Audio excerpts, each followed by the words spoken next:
cupcakes. I love how you accepted cupcakes from a random stranger. I love how we're both eating them. I mean, it's a cupcake. Yeah. You ever watch Snow White growing up? What happens when you take things from strangers? But they're so good. Worth it. Well, it's a little dry actually. Yeah, like frosting on your lips. No!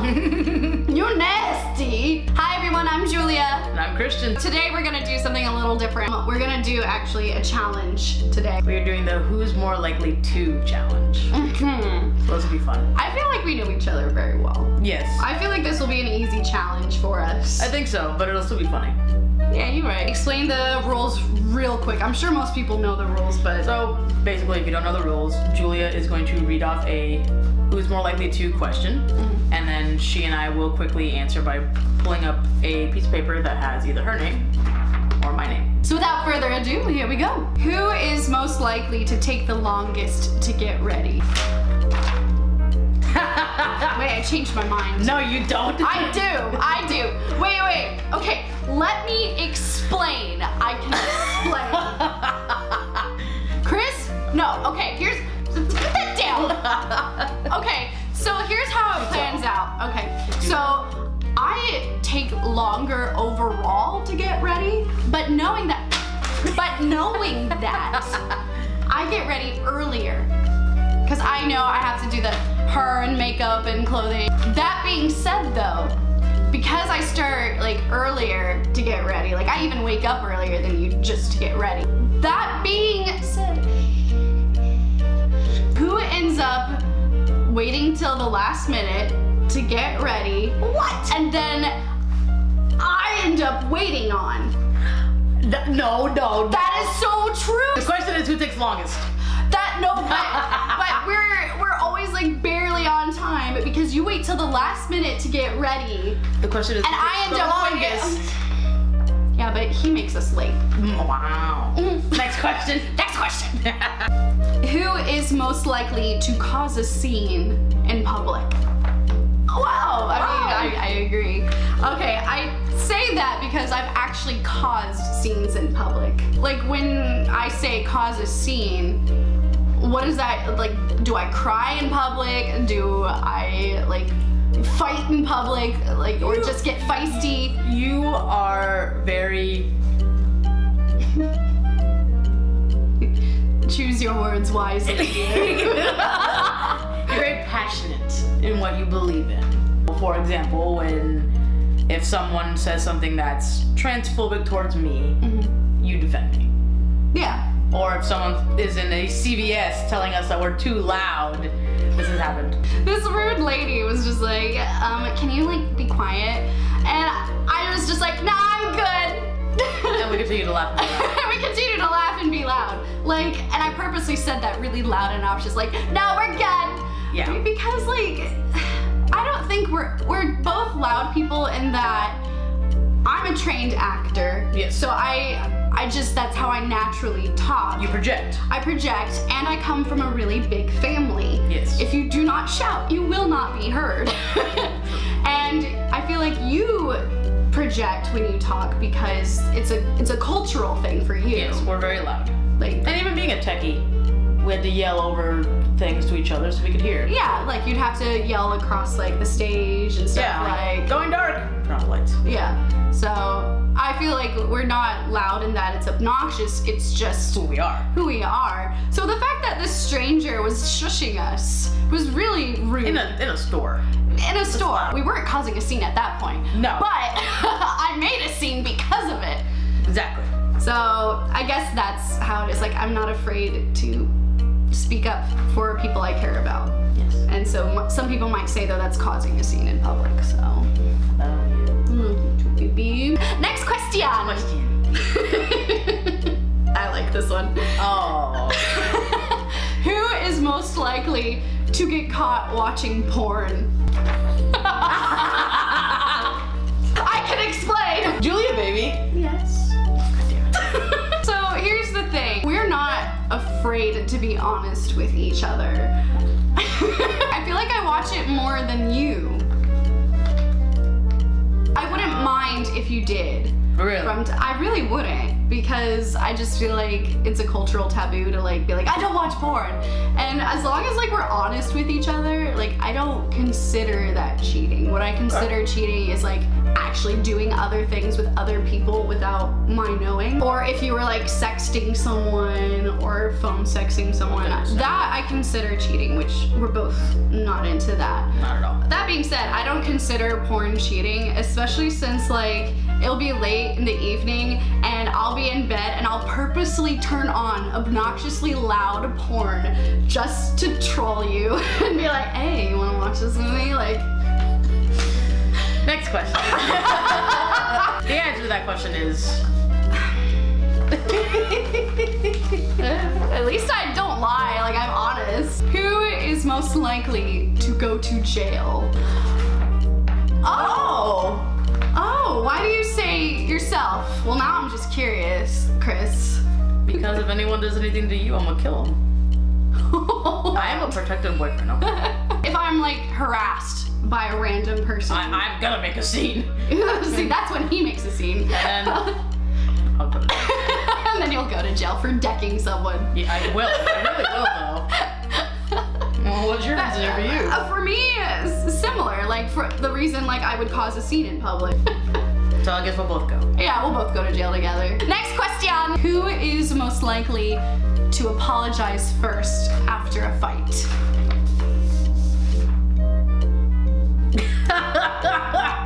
Like, I feel like rarely we fight. Like, it is very rare. Yeah, because we're really good with communication. I feel like when we actually do fight, though, you're the first to like come to me and be like, hey, you know, I'm sorry. Like, you know, I have no excuse, that was bad. I'm sorry what I said or did. And to be fair, our fights are never ugly.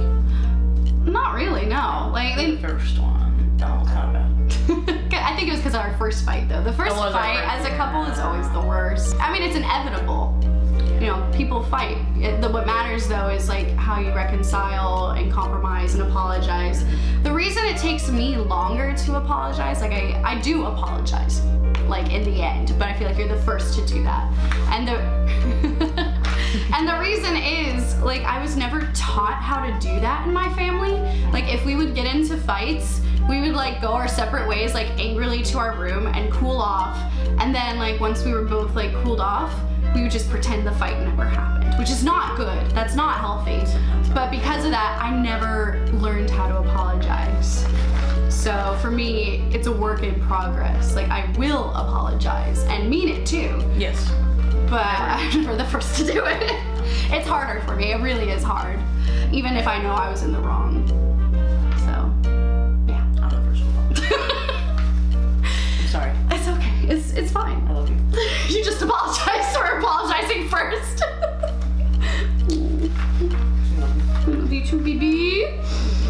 We don't like fighting. No, nobody likes fighting. Who is most likely to start some wow? Yeah, that was an easy one. You're a horny boy. Yeah. I feel like you're in a constant state of being horny. Yeah. Which, that's not a bad thing. It's just, I'm not in a constant horny state. So, sorry. like, I have to be in the mood, and it's a process for me. Like, you know, I like that foreplay dough, where I feel like you're always, my body is ready. So, yeah. Next question. Oh boy. Who's most likely to be romantic? Which is so funny, because you're definitely the one who always initiates the bout to go out. Why do you say you're the most romantic? I agree with you, but why do you say that? Because I like surprising you. Yeah. I feel like that's also part of like your Puerto Rican heritage, like you're a passionate Puerto Rican man. Yes. Yes. And I consider myself a romantic too. Yeah, it's not that you're not romantic. Yeah, it's not that I'm not. I tend to do it more. You're more romantic, but I consider myself romantic. Like, I show my romantic ways and appreciation differently from you. You're more the roses in bed kind of guy, where I do it more through like actions, like making you breakfast or doing, you know, the dishes or something. You know what I mean? Yeah. So we express it differently. But as far as like romance. Actually, actually going off to doing dishes. Who is more likely to do the majority of the housework? Yeah. I do my share. No, of course you do. Like, we actually have a rule. Like, whoever cooks dinner doesn't have to do the dishes. The person who didn't make dinner, like, has to do the dishes afterwards, which I feel is a good system. Yes. That way we never fight over who does the dishes. Exactly. Or if we make dinner together, we kind of split the dishes. Like, one person will scrub, the other will dry them and put them away, that kind of thing. So as far as, like, majority of the housework though, I'm a neat freak. Yes. I love it. My toilet bowl must always be clean. There must be no marks on it at all. The dishes are never in the sink. They are always put away. I make my bed every morning. Like, I'm just a neat freak. Where you're not messy, but you're definitely not a neat freak. And like, because I'm so like organized and I love being like having a clean home, I don't mind cleaning because I like getting it done and I like it being clean. So But I'm not dirty. no, not in that sense anyway. I'll take a while. There's a few questions before. Next question. Who is most likely to get emotional? That's a rough one. I'm glad we agree. Yeah. And here's the thing. You are a passionate Puerto Rican man, but I am a fiery Irish American. Yes. So I feel like, for one, it's a culture thing. Like, we're just I wouldn't even say emotional, more emotionally in tuned. Like, we're not afraid to show our emotion. We're pretty like transparent.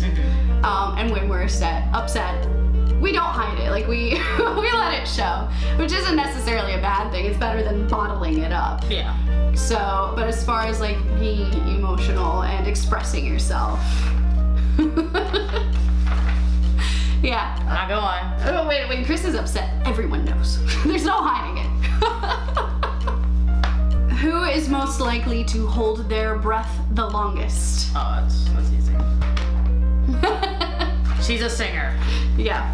So I actually used to be a voice major. That entails classical music, so opera and things like that. So like breath support is super important. Well, you know, there's a way we can solve this.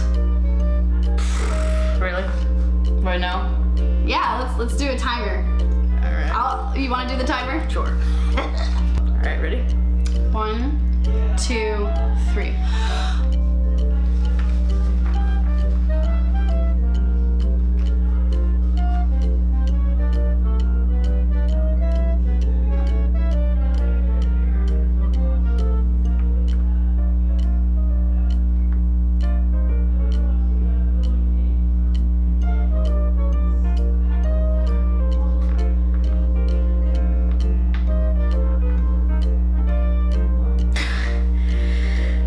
Fine. Show off.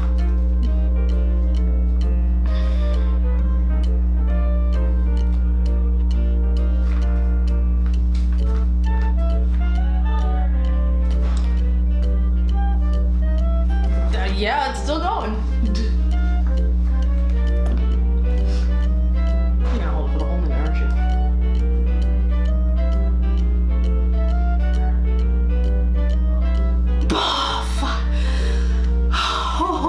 My lungs were burning.